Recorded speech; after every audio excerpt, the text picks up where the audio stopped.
Noi avevamo proprio la slitte che con quelle slitte lì tu vai in monte a togliere sia il lens e sia il fen, che tu vai a tagliare, se hai il fen in montagna, che dopo tu lo porti a stiase. E hai una slitte che ha due cose in ban, la che tu tiri praticamente, tu ti metti al mezzo e tu tiri, no? E là vengono a slissiarsi con quello.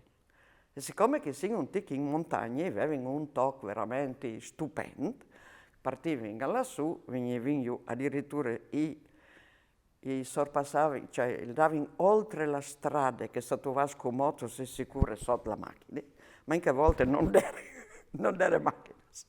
E andavano oltre e dopo non c'è più in davanti. E il divertimento, allora, si poteva dire divertimento, però allo stesso tempo anche la rabbia, perché si partiva lassù. Alla metà da discesa, era un'osteria. E dall'osteria disinga di che orei ed era sempre qualche giovane, insomma.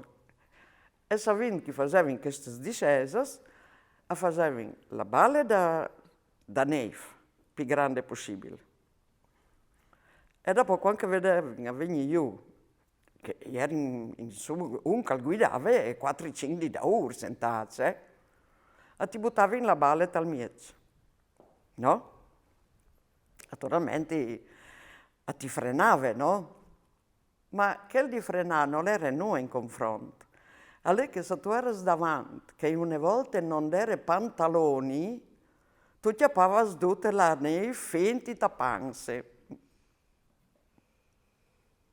Però era divertimento. Si sapeva che si arrivava lì, no?